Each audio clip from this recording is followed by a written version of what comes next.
someone who is very resistant to their own pain will be more inclined to try to prevent other people from feeling pain as well, and will not have healthy discernment because they don't have healthy discernment on their own pain.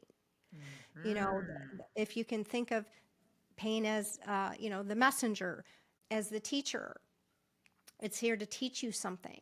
There's lessons in our pain, especially the emotional pain. There can certainly be lessons from physical pain as well. So when we drown out our pain with medications or alcohol or food or whatever it is, then we're not getting the message, which means we're not going to get the lesson, at least that time around, which means it's going to come back around again, and it will most likely become more painful.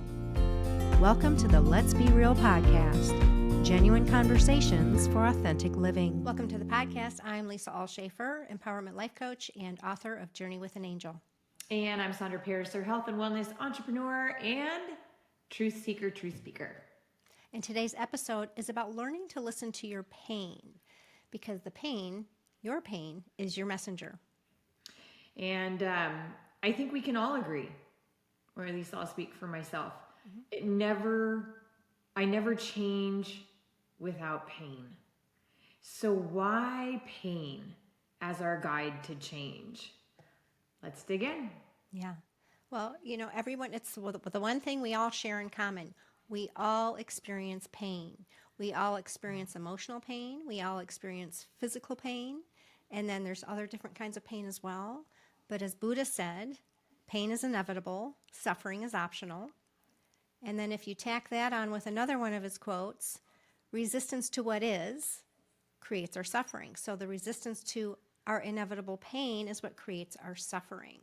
And we are such an overly medicated society when it comes to our physical pain and our emotional pain, depression, anxiety, right? And then our physical pain and so forth.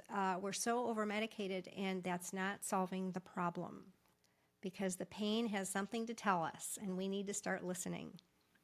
Yes, and if you've been listening to our podcast since really that it started, that's how we got, or at least how I got to where we are today, which is it came all through horrific pain, which originally started out as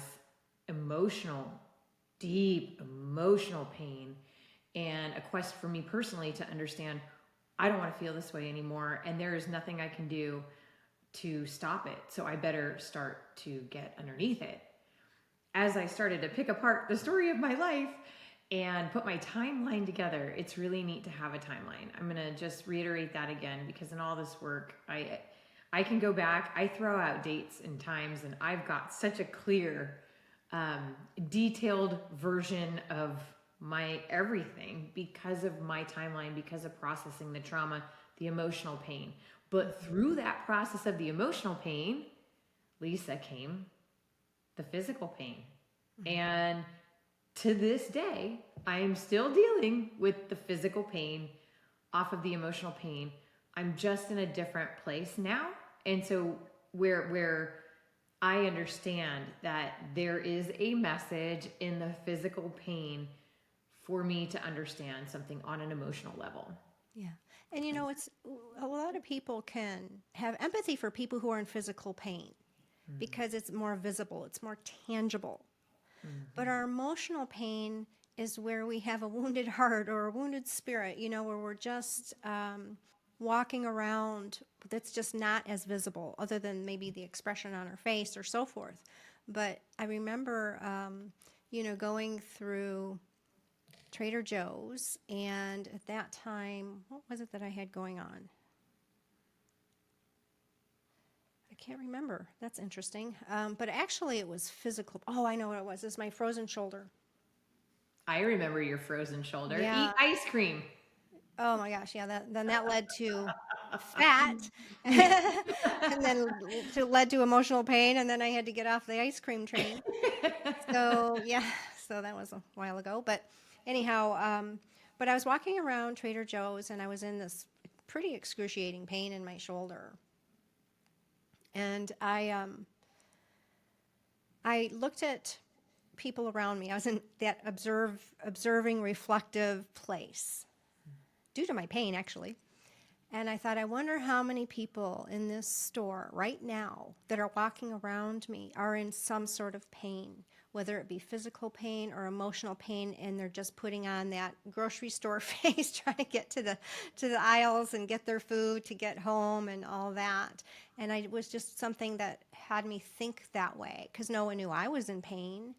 And so it's really important when, we've all heard the saying, hurt people, but to take it to another level, that the pain that people are carrying around with them inside, whether it's emotional or physical, that, we take people at such face value sometimes, and the face value is often an incorrect indication of where someone's really at. Most of the time.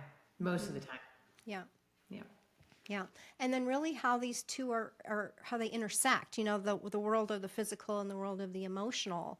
A lot of books have been written, well, maybe not a lot of books, but I know that I've been recommending this book.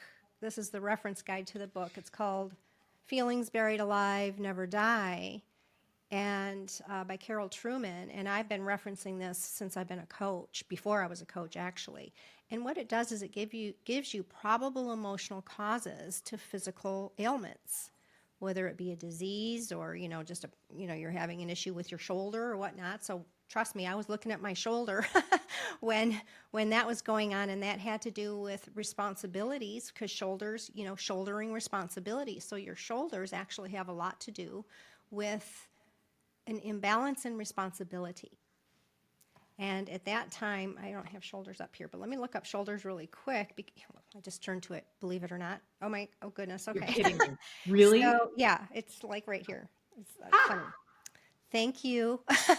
Angels, Thank you, universe, angels. guides. Yes. And so just a quick, what it does is it gives you a list of things to look at in regards to your physical symptom. It's like an arrow. Look over here. Some of them might fit, some of them might not. It just gives you a list as a guide to see if there's something going on emotionally that might be contributing to your physical ailment. So here's shoulders.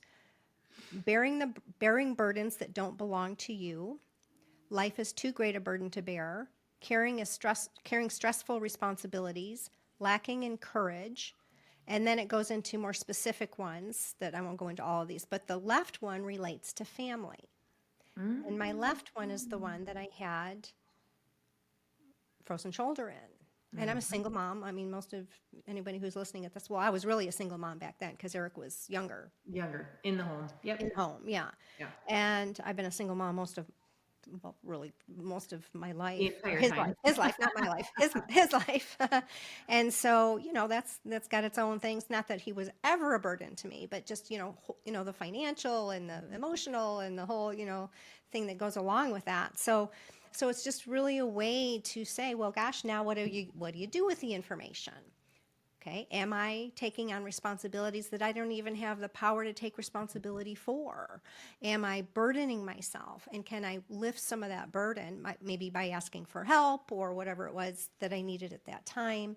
And so it's not just to tell you what's going on, it's also now taking the information, using it in a way that can now address whatever's going on emotionally with that physical symptom.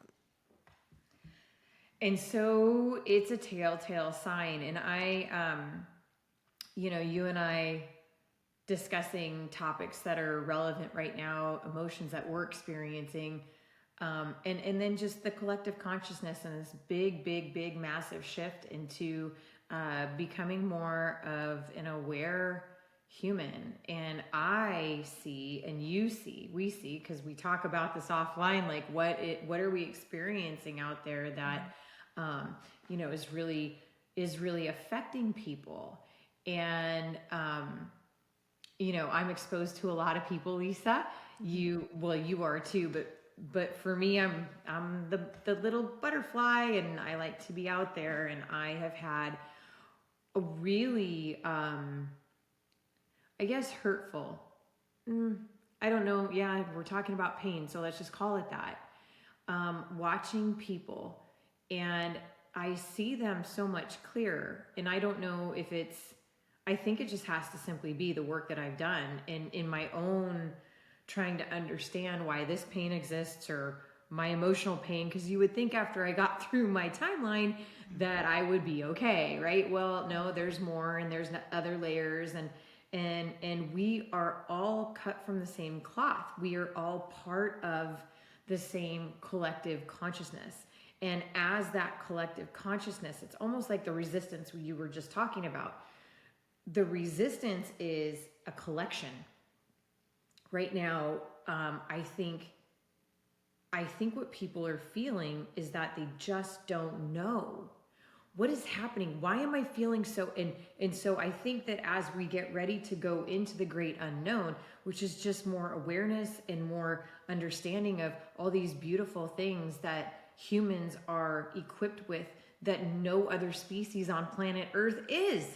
Like, we are unique. We are very unique. We are unique in this universe.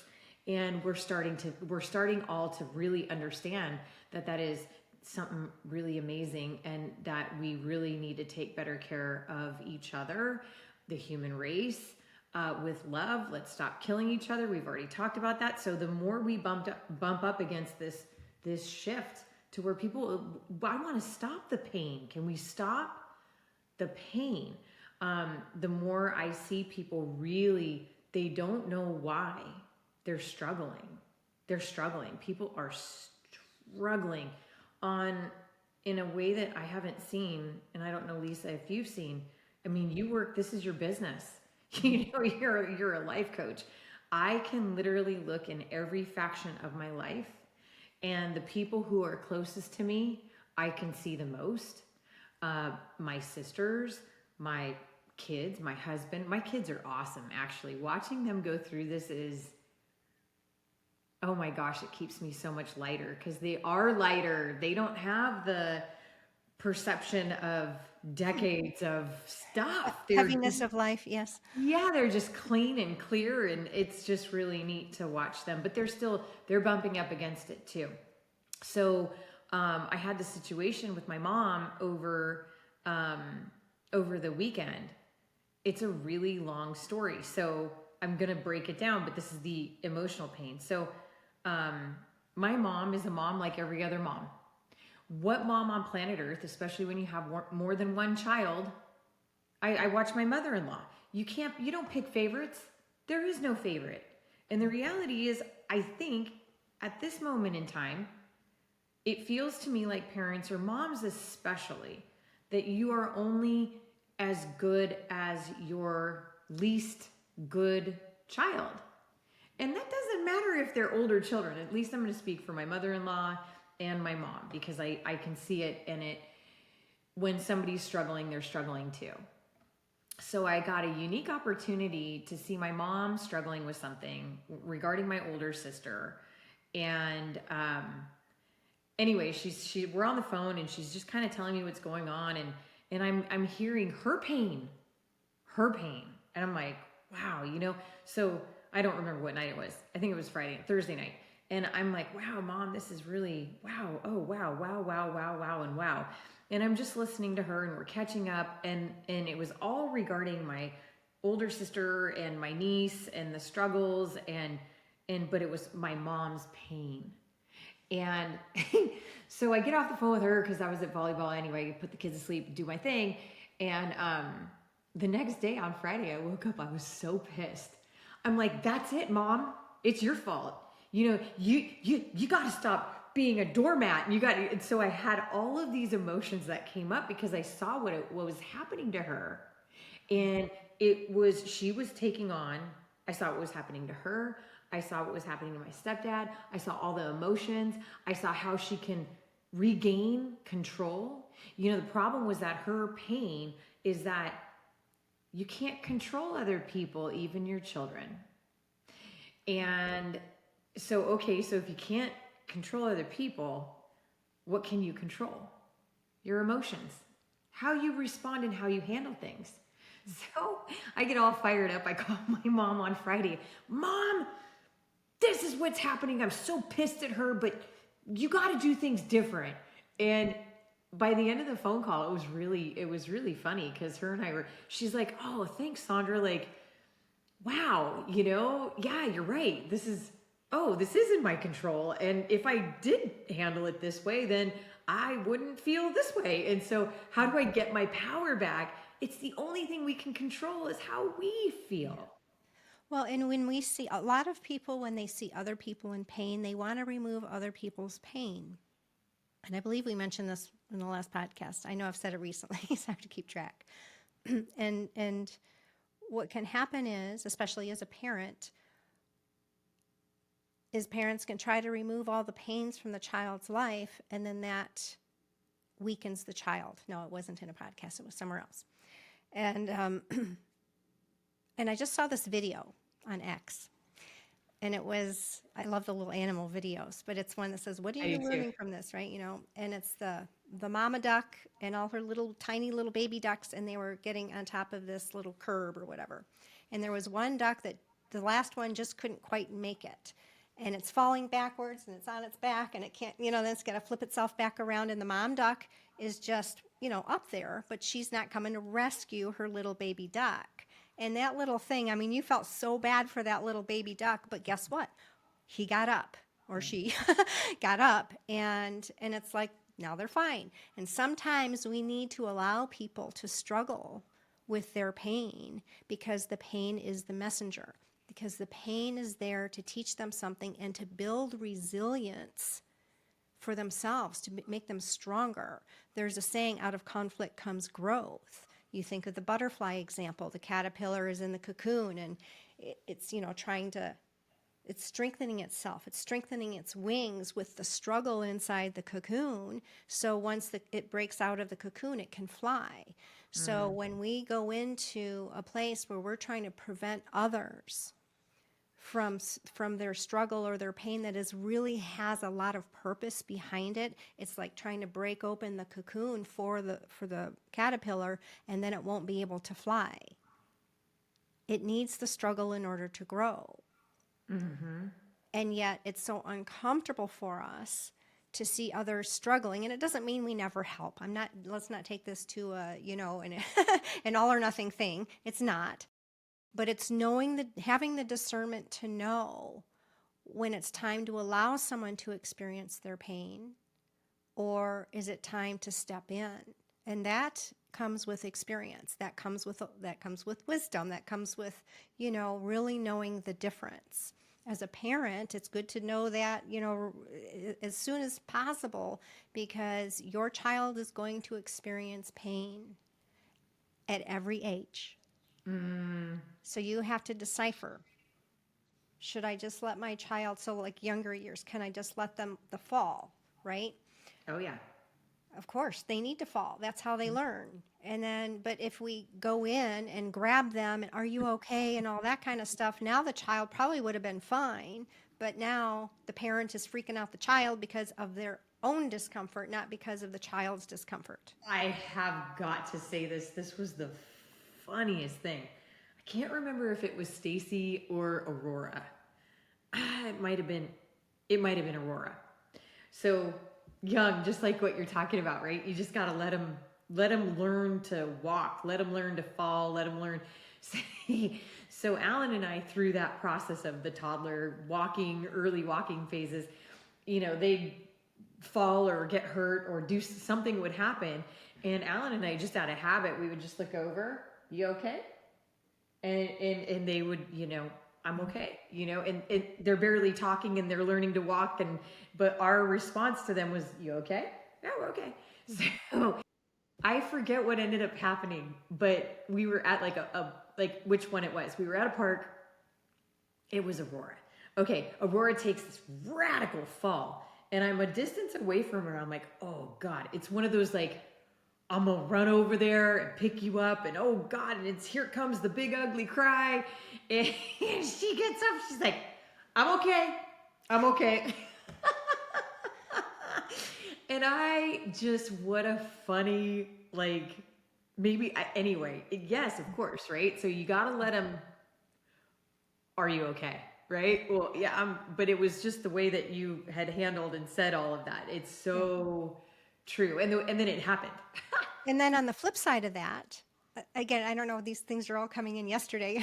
I was on X maybe too long, but there was this video of the dads, hero dads who catch their kid right before, They they really get hurt. hit the ground, before they really get hurt. So, I mean, it's like a last minute, they're falling to the ground and they catch them right before the head hits the floor. I don't know if Yeah, yeah. anyone's seen that video. I And he said, have. so yeah, of course you need to step in and and do something. Discernment, knowing when and knowing when not to, is the key when it comes to working with pain. So someone who is very resistant to their own pain will be more inclined to try to prevent other people from feeling pain as well, and will not have healthy discernment because they don't have healthy discernment on their own pain. You know, if you can think of pain as, the messenger, as as the teacher, it's here to teach you something. There's lessons in our pain, especially the emotional pain. There can certainly be lessons from physical pain as well. Don't do that again or whatever, where I can't think of an example, but for emotional pain, there's also lessons in that too. So when we drown out our pain with medications or alcohol or food or whatever it is, then we're not getting the message, which means we're not going to get the lesson, at least that time around, which means it's going to come back around again, and it will most likely become more painful. So I had an experience back in 2020, a financial experience. I got, as I've mentioned, I'm in crypto, and I got into a situation where I got a little too ahead, over my skis, and got liquidated for a pretty large amount of money, and it really threw me back, and I went into a very anxiety-ridden state, even with all that I I do know. recall. I do Yeah. recall. Yeah, you were in it. Yes, It was a lot of money too. there was a So, lot of energy running through my body, yes. and it lasted for about 2 weeks. And what started to move it through were two things. One is fully accepting my lesson, knowing that the pain is the messenger, and I needed this pain in order to learn something. And the second thing that got me through that was telling myself I'm a success story in the making. And it did end up being a success story. It's still a success story in the making. But ultimately, those were the two things that really helped me through that, is acceptance of the pain, that this is how I needed to get the lesson. This is how I needed to grow. I don't want to do that again. So learn the lesson, Lisa, and let's move forward so we get new lessons instead of the same lessons over and over again. But that's where, if you can look at your pain, whether it's financial pain, emotional pain, physical pain, spiritual pain, is that it's time to make a change. And when we are not heeding the message, or even the slight discomforts of things, we are such a comfortable society. I think that's why David Goggins is so popular. He's anything but comfortable, right? I think he's an extreme example, and I don't, completely agree with all of that as a methodology and how I want to live my life for sure, or an ideology. But yeah, we need to get out of our comfort zone, and we need to do it in a conscious way and a proactive way. And also by how we react to pain is one of those ways. Because if we are not going to heed the message, there is more pain coming down the tracks. And that's part of the universal principle of, the universe is here to teach you. And if you resist what it's trying to teach you, meaning also pain, it's going to get bigger because you're meant to learn the lessons. And here, right now, 2024 is going to be a never-ending push up against emotions. And emotions are our teacher. Pain is our teacher. Yes. Physical pain, emotional pain. I mean, just pain. And I really, just coming back to, I'm going to give everybody some color on what happened with my mom, because I think that everybody struggles with it. Like you had your crypto experience. I had my back experience. I don't think I've shared with people yet, but maybe I'm comfortable sharing with everybody today that I have had an awakening regarding alcohol. And it's been ongoing for really since my sister well, yeah, since my since my brother tried to kill my nephew and is now serving life in prison for it, and that was back March of 2023. So when that event happened, it was a huge wake up call for me to rip the perception of, I guess, what I thought my family was into what my family actually is. And where my mom, my biological mom, had 3 children. Her and my dad had 3 children. It was my older sister, myself, and my younger sister, and we're smashed together by a year and a half. And now I'm in the middle. So what had really happened, and I called it out the minute that it happened, which was my older sister, who up until this point, there was no judgment on her drinking. There was no judgment on her, she chooses to live her life the way she chooses to live her life. And even though my niece is 5 days younger than Aurora, yeah, they're literally the same age. I just started to pull back from that relationship a while ago because my sister was just making really bad judgment calls. I put her through rehab one time. I paid for it. I said, up to you. You start drinking again, no judgment on my part, but you get 1 shot. And that was back in 2017, 16, 2016, 2015 maybe. Anyway, she chose to just live her life and do her thing and whatever. And then this thing happened with my brother where my sister decided to invite them up to her house with my niece there. And when that whole attempted murder scene happened at my grandmother's house that I grew up in with my sister there and my niece there, and then my sister calling me that morning, from that moment forward, for her, she was beyond dead to me. Your alcoholism led you to bring in my brother, who should never have been in that house ever, in front of my niece. And so it was a whole thing. So from that moment forward, I actually, and I haven't said this, of course, I called Child Protective Services on my sister because it's child abuse what she's doing to my niece. And she can't see that because she's got this alcoholic lens through which she sees the world. Now, supposedly today, she's got 30 plus days of sobriety, which the funny part of that is, so do I. And I'm doing it for very different reasons. But I don't want alcohol to play a part into my lens in which I see the world. And even with the whole quitting smoking and doing detoxes and trying to get my body back into health, the reality is that alcohol is a poison, and anybody who wants to disagree with me on that, just do a little bit of research and you'll know. And it's not, the problem with food, and you've been candid enough to share your issues with food. The food thing is really hard because you have to eat to live. So it threads in, a whole other thing. Alcohol is, it's just one of those things for me. It just wasn't serving a purpose. My younger sister is dealing with a very rare form of bladder cancer, and she was removing alcohol and doing lots of stuff. So all this stuff is playing into my world. And so coming back to my sister, so bless her heart, supposedly she's sober, but that level of alcoholism, when you're basically knocking on death's door, and she is, when you get sober, you're going to need to look at the wreckage of your life. Who have I hurt by not being there? You're a walking shell.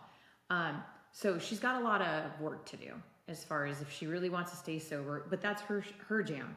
My mom, this is where you come in, Mom, my mom has always been like, I have to be there for Sierra. I have to be there for Sierra. I have to be there for Sierra. And so when we were on the phone Thursday, and what I said on Friday is that, wait a second, you need to stand your ground for you. Jenny's not going anywhere. She's just not going anywhere. And she needs you, and you're the only family member left that's going to talk to her. She needs you. She's not going to cut you out. And furthermore, Sierra, your granddaughter, they're very close. And so Sierra ain't having it, right? So if Sierra ain't having it, my mom, and she doesn't need to be mad. You don't need to be mad when you're setting your boundaries. You need to simply state, this is what I want to have happen.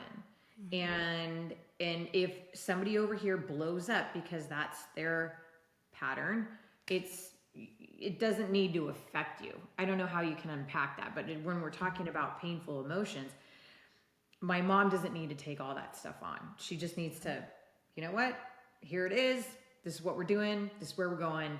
And whatever my sister decides to do, my mom can hang up, move on in her day, and everybody in my mama's home, including my beloved stepdad, is just having a good experience. Well, because there's nothing we can do about how other people respond. That's their own stuff. Well, and here's the thing, sometimes pain is the only choice. So it's just which level of pain, and is it pain of growth, or is it pain that's leading to more pain? So we're hardwired to avoid pain and seek out pleasure. So in order to really get pain in the right relationship with yourself, you have to not fall into that instinctual part of you, meaning everyone, and access that neocortex that has discernment. And so, but when we go into especially fight or flight mode, we're just going right into that instinctual, the amygdala, instinctual part of our brain, and we're probably not going to end up in a good place because of it. Because we can panic and we can do all sorts of things and be very reactive in that state. So even in, the example of watching somebody go through pain, that's painful, but that may be exactly the kind of pain that's the right pain that's going to lead you to somewhere new. And so that's why we try to shut it down, because so much of why people don't speak up for themselves, why they end up becoming withholders in life, and people pleasers and so forth, is because saying no is uncomfortable. Saying yes, no conflict whatsoever.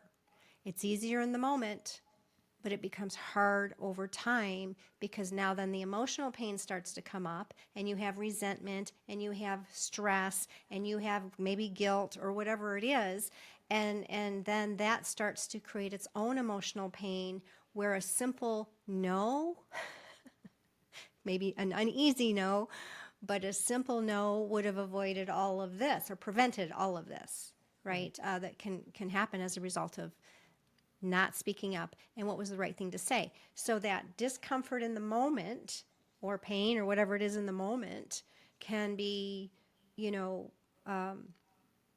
the best choice to prevent future pain from occurring.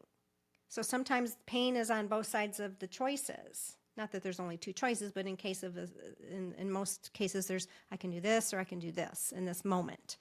And so pain and pain. One, when it's the pain that will heed a long-term positive consequence, right? And one where it will just continue to feed into the negative consequences of the choices. And so either way, they're going to experience pain. So this is why knowing how to embrace pain and recognize it's not the enemy, it's an indicator. It is, sometimes it's an indicator, sometimes it's a messenger, right? It's got all sorts of these roles that if we embrace pain and look at it and work with it and listen to it, that we are going to become wiser beings. We are going to and take action on the messages. We're going to become wiser beings, stronger beings, and then have a healthy relationship with pain, instead of trying to knock it out of our bodies or out of our minds or whatever, with avoidance and addiction or unhealthy relationship boundaries, like what you're talking about, So sometimes pain is the only option that stands before us. So you got to choose which pain is going to lead you forward and which pain is going to hold you back. Oh my gosh. And that is like, I'll just say, Lisa, you and I know this because we've experienced so much of it. And then decided, you know what? I'm tired of it. I'm tired of feeling this way. Well, okay. So do I keep doing the same thing over and over and over again, expecting different results, denial? or do I try something different? Yeah. It's up to us. And right now, I think is especially, we were talking about the eclipses and spring eclipses. There's 2 eclipses every single year, or eclipse seasons every single year. There's one in the fall and there's one in the spring every year.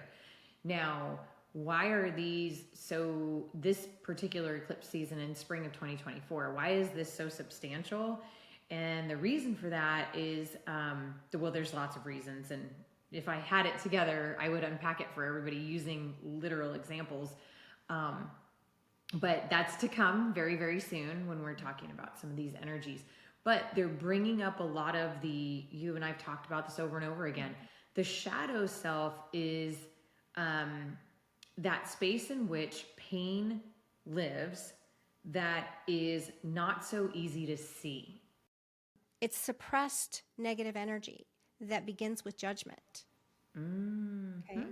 So that's where a lot of the lower energies live. Shame and guilt and, those types of really lower energies live is in the shadow, which is why it goes shadow, because shame it's got so much judgment attached to it, and guilt has so much judgment attached to it. And so those are really the lower ones that get suppressed, then forms that shadow side of us that then directs decisions in our life and all sorts of things, behaviors, thoughts. Mm-hmm. Behaviors and thoughts. So I don't know if I've shared this, but this is just another layer to my healing journey, which I believe it was about mid-February. I'll just say mid-February, as I am again unpacking all of these layers. I had realized, with alcohol in particular, and I'll just share about alcohol. With alcohol in particular, why is it that I struggle with it? But for me, it's not something that I did in the dark. I didn't hide it. I didn't, it was just something that bothered me, and I've always been very vocal about it. But here's where the really interesting part comes into play. So I was working with my channeler, again, discussing things. I've been talking about alcohol forever, and here's what we unpacked. And this is really, really fascinating. So we went into this meditation of sorts, and of course I go back. And what popped out of nowhere, and I think why I'm having such a freeing experience from alcohol, is that I remembered there were 2 or 3 times in my childhood that I suffered severe neglect, that I had attention from the caretakers in my life, which at the time was the wicked stepmonster and my father. And the first time was, I'd struggled with asthma as a small child, but I don't remember how old I was, very little, maybe 3, maybe 4, and had a brutal asthma attack. I've had it a couple of times, but this is the first time, very young. And they both rushed me off to the hospital. Okay, so I got attention for being in the hospital. The second time was I whacked and cracked my head open and I had blood everywhere. And I was maybe about 4 or 5 at the time. And again, a hospital visit, emergency. It was an emergency. It was a physical problem. I get to the hospital. And so in my subconscious mind, that was how I got attention from my caretakers. And so then connect that with alcohol. Why do I hurt myself? Because it got to a point where I'm like, this really is not good for me. In fact, it's hurting me. It's hurting me. Why am I hurting myself? Oh, okay, guess what? It goes all the way back. All the way back. Just bringing that into my conscious awareness has relieved me. I don't want to hurt myself anymore. Amazing. Imagine that. So I was looking up asthma in the little reference guide. It's interesting, reliving childhood fears. So if you're a child, then that's interesting as an adult. But need for dependence, chronic anxiety and fear, unconscious dependency wishes. So you were looking for attention. You wanted that, right? Feeling dominated by a parent, wanting to protect but unable, being overly sensitive or oversensitive, suppressed sorrow or crying, feelings of being stifled, not satisfied with yourself, don't know how to love self or be self, and your soul wants to leave. Oh. Your soul wants to leave. Now think about that for a second. Ding, ding, ding. Well, I am back in my body now. That's something you have worked on as an adult. Not in the way, just in having, just want to like leave a room or leave, the need to escape, the need to run, which you've had since childhood, that you brought into adulthood, that you've done a tremendous amount of work on, right? Yep. So, but there it was all along. That's why this stuff is so key, because it's information, it's guide. You have to learn how to read what your body is telling you, what the messages your body has for you, right? Your conditions and all these things. If people could connect into all these resources that we have available to us all over the place, but they just don't know, a lot of them don't know they even exist. So that's why being proactive is so important. It's time for all of us, and I know a lot of people have already, taken the leap into really researching, becoming a researcher. And it comes naturally for some people. We're just naturally curious and just want to know. But then for some, it's just, they're not tuned in to the right information. Instead of proactive, they're just reactive. They just either, watch the news or whatever and say, oh, that must be the truth. And so I'm going to react to this information that I have done no research on or gotten a second opinion on, because that's their go-to. And now, then years later, like, oh, I've been lied to this whole time. Yeah, you've been lied to probably all your life on some degree from somewhere, especially when it comes to what we're being told as a collective, because we have these different realities going on. But ultimately, it's be proactive in discovering what your pain means. Because even with this is one resource, right? To Feelings Buried Alive, Never Die, right? I'll show it again. Louise Hay has a couple books about this as well. You can heal your life. You can heal your body. And so it's another resource to start to learn what your pain is here to teach you. And we need all the resources we can get, because we have so much information. And if you fall to disinformation, then you're going to start to create emotion around the disinformation. Yes. And then you're just living a lie. Yeah. And then you get the emotion of, when you discover that, of this complete, like reactive state of, I can't believe I've been lied to all this time. And then whatever emotions would come up around that. And then you start doubting yourself. It's like we need to become more proactive in learning about what the pain is about. And we have collective pain. We have individual pain. We have conditioned pain. It's just all over the place. So start getting curious about pain and what is it here really to teach you. And use your intuition. I can't tell you lately what a great guide my intuition has been through this whole journey. I mean, this connection into the only time I ever got attention when I was a small child was when I was sick and hurt. And so wow, it really, but that was, what was it, a month and a half ago, maybe 2 months ago. This is all new. This is new. So when you're doing some self-assessment, is this pain? Your first question is, how am I feeling right now? Right? How do I feel? Because if it's anything other than peaceful, content, joy, I mean, who lives in that state all the time? It ain't me. Not realistic. Yeah. It's not realistic. So use these opportunities, especially when something jostles you. And I feel like every day we're being jostled, just for what you just touched on, which is, what comes at us through the media. Yep. And so when you have like an overreaction to something, that's usually an old pain. So when we get, like, when whatever's going on in our life is at this level and we're at this level, that means we've probably just tugged on some deep, deep stuff there that's old because there's this overreaction to it. And that's another indicator. That's, again, that's another piece to start to examine your pain from as objectively as you can get, but ultimately say, "Ooh, I feel like what's coming up for me just is out of balance to what's actually happening." Not that there might not be a reason to be upset about something, but if you're like overly upset about something, that's an indication that you just got some old piece of energy from, either childhood or just however old it is, but it didn't just happen from this thing that's happening in the moment. And a lot of what we're upset about is for things we're not even, we're rarely upset for the reasons we think we are. Yep.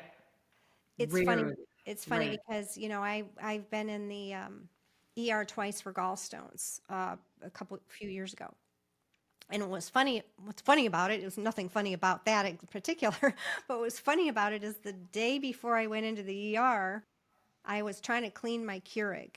Actually, it was the Keurig I got from you, and when you moved, right? And I was just irritable that day. I was just so irritable. And so here I am trying to clean the Keurig, and you got to disassemble it and take the little screw out and everything. And I was just it was not a good place for me to be in to do this project, but I went ahead anyway.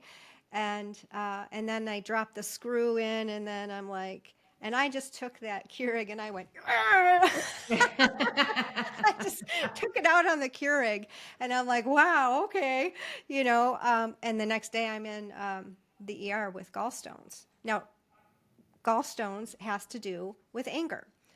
It has to do with feelings of bitterness, condemnation, being unyielding, refusing to forgive, anger, and so forth. So here, gallbladder, wanting to force things. What was I doing? Forcing things. So now let's just take that example as, do I want to be in the ER again? Heck no. Does anger contribute to gallstones and gallbladder issues? Absolutely. So if there's not a good reason to let go of some of that, whatever, it was old anger. There was really nothing. It was just old anger coming up because I was overreacting, right? And so, I mean, we talked about the forgiveness walk, but had been now years later. It wasn't about the same issue or whatever, or even that person at all.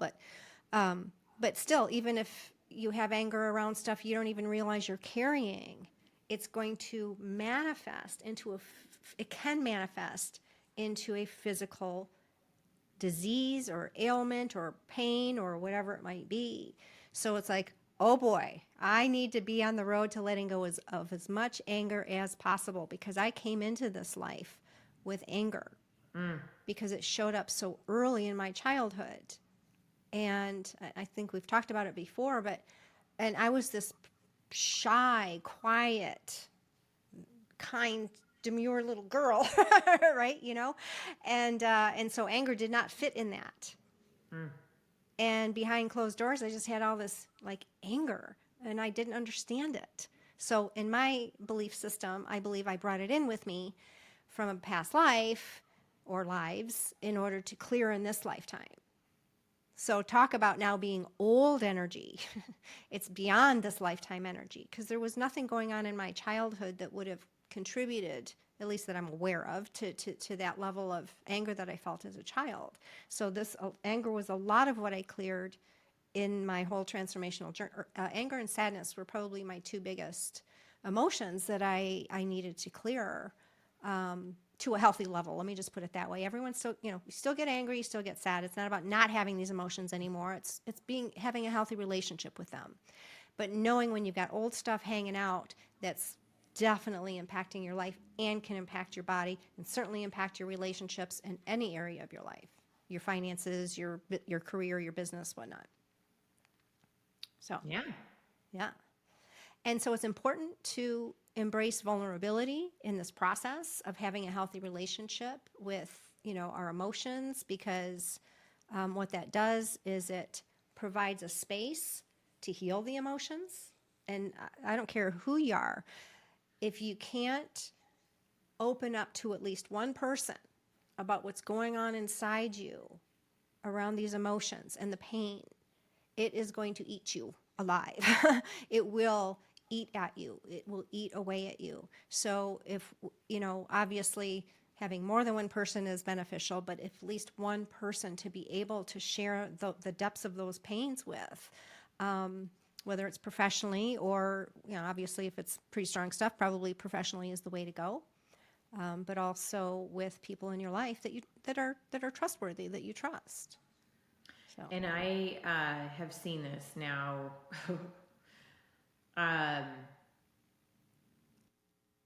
It's really hard to become self-aware if you're really not. Mm-hmm. And what does that look like? So what I have gotten really intrigued by is you and I, in my whole process, I mean, again, just even connecting, what happened a month and a half or 2 months ago for me. Mm-hmm.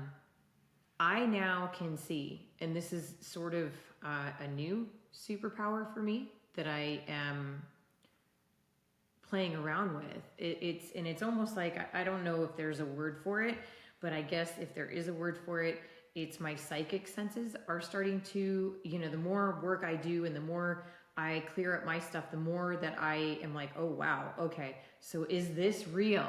Is this, I'm feeling this. Is this what you're feeling? And I'm playing around with it with a handful of really trusted people, and I'm pretty on point.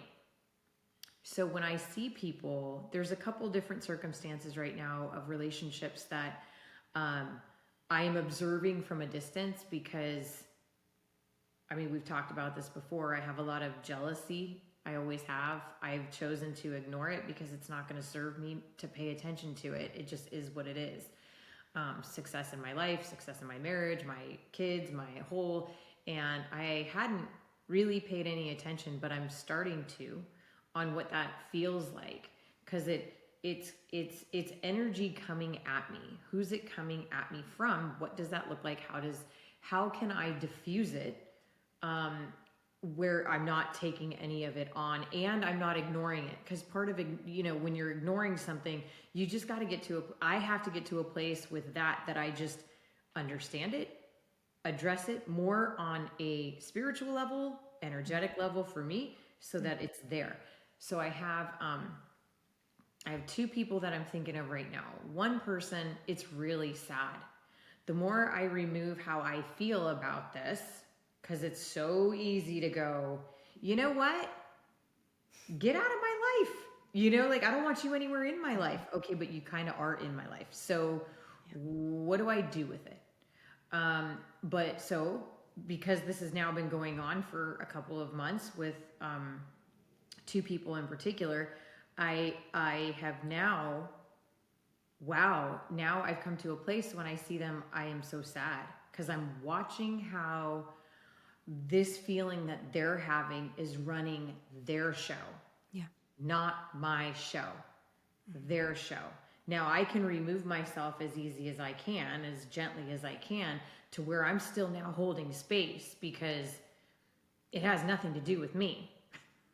I'm an easy target, right? Because it doesn't have anything to do with me, but I'm not taking it on and I can feel it. Mm-hmm. And then I have a whole other person that I'm watching become more conscious. Mm-hmm. And as this person becomes more aware, how all of what I'm doing, whether it's Joe Dispenza work, understanding the mind, daily meditation, what that looks like, just mindfulness and awareness. What does that even mean? Well, find something that resonates with you so you can get more comfortable with you. But boy, are people really, really, really stuck here to the point where they don't even know that they can control. We can control how we feel. We really can control how we feel. That's the only thing we can control is how But so many people feel they don't have control of their feelings. So that's Exactly. the problem, right? So that's Yes. then it's recognizing that it's how to work with our emotions. And we talked about this last week, is not only do we need to learn how to work with our own emotions, but we need to know how to work with the emotions of others. How to work in that energy that you don't have the power to change, but how do you respond to it in the healthiest way? So like you said, avoidance wasn't really getting you where you wanted to be. It wasn't stopping the jealousy towards you. So it's like, how can you work with someone who's jealous with you? And there's a couple of thoughts on that. When you recognize that someone is saying jealous, of you, what I would do is start to try to connect with that person. And if I'm getting just to kind of make the bridge. Okay, so when you say connect, give a literal example. Okay, so, well, it depends on the context, but say someone's jealous and they're in the room with me, and and maybe there's other people around. Okay, so then I would probably, if I felt that there was something going on, I would probably go and start to talk to that person and start to create some rapport to diminish whatever their perception is of me, so that they can see, oh no, I'm a real person too, and our life circumstances might be different, but then they get to get a little taste of who you actually are. So that's one thing. If they're not open I've to done that, that, by the way. okay, good, yeah. So Yeah. and then if there is a situation where maybe that's not possible. I can't think of a situation where that wouldn't be possible, but you can send them telepathic messages. You can do this with any emotion, with any kind of person, and just say, you know what, I'm just like you in so many ways, and we're connected. And I'm sure there's things in your life that it would, that a lot of people would love to have as well, or whatever. I mean, what you're doing is you're just, or I'm not a threat. I'm not a threat. That can be something that you could say, I'm not a threat. There's probably a lot of commonalities between us, but you're just doing it telepathically, but with intention. You can do this with people who feel scared. You can be giving them reassuring thoughts, Absolutely. right? And saying, everything's okay, just internally, and sending it to, someone that you are maybe just, you're walking down the street. Here's something I've actually done with, when I was feeling a little unsettled because I wasn't quite picking up good vibes from these two teenagers that were on my walk, and there was nobody around. And so what I did is I made direct eye contact with both of them because they were older teenagers. And they just, I just got a weird feeling from them. So I made direct eye contact with both of them. I smiled and made that connection. And I can't remember Game where, huh? changer. Game Yeah. changer. And I think this is really, Lisa, I think if that is so important right now because people are off and they're so stuck in their heads Yeah. and their anger is coming out. It really is everywhere you go. Like people are not able to control their emotions. And so what you did, everybody just needs to understand that the easiest way to diffuse fear is to look right at it, smile. Oh, there's an instant connection when you look them in the eyes. Yeah. I am not a threat, nor can you threaten me. Right.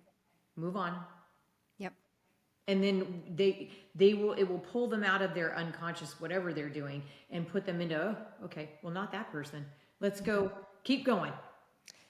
It's all energy, right? Yeah. Why do some houses get robbed and then other houses don't when they're right, in the same neighborhood or whatever? It's all the energy of, if someone feels unsafe, walks around feeling unsafe all the time, they're probably going to be an attraction to unsafe stuff. Yeah. You're going to bring it in. Yeah. It's just what happens. It's just what happens. So this is really, as we're talking about the nature of the world and what we're all, I mean, just what you said is something y'all can take that out and live it. And it's something so simple. It's so much easier than trying to unpack our emotions, understanding our pain, right? And it's something that I think that it just brings a level of awareness. So I'm grateful that you use that example because that is really, you can mental telepathy or you can send out an energy that is peaceful and definitive. De-escalating. We've got so much escalation going on. We need to de-escalate and find that the calmest state you can achieve. Not necessarily complete peace and surrender, but Yeah. let's just de-escalate at the very least. Yeah. Absolutely. Absolutely. Good point. Great points. I'm so grateful that that's just really a helpful tool that everybody can incorporate, and just also, not only do you want to be aware of what's happening, this is where our growth comes from, which is why you and I continue to show up, is to, bring a next level of awareness and help people see that too. Mm-hmm. But again, be aware of your surroundings at all Mm-hmm. times. Just, Yes. yeah. I wasn't ignoring what was going on. I was very aware of what was going on, and then I chose to move toward it instead of trying to, you know, pull away from it. I went right in, face your fears. Now, maybe they were fine. I don't know, but I don't need to know. I just know that if it was, the probability is that I de-escalated, and cooler heads prevail in those types of situations. But a whole different energy would have been transferring between us if I was, like Oh, walking yeah. by them and trying to avoid looking at them and all that. I mean, I would have been an easier target. First of all, if they were planning on doing any, take my phone, whatever. I don't know what, I don't know what might have happened, but so you have to stand in your power and your strength, and just recognize, you're get real clear on what you're doing. Yeah, absolutely. So good point. All right. Yeah. Okay. Well, I think that's good for today. Hopefully you got lots of points so that you Yeah. can incorporate this into your time. And Lisa and I appreciate one more time that you listen.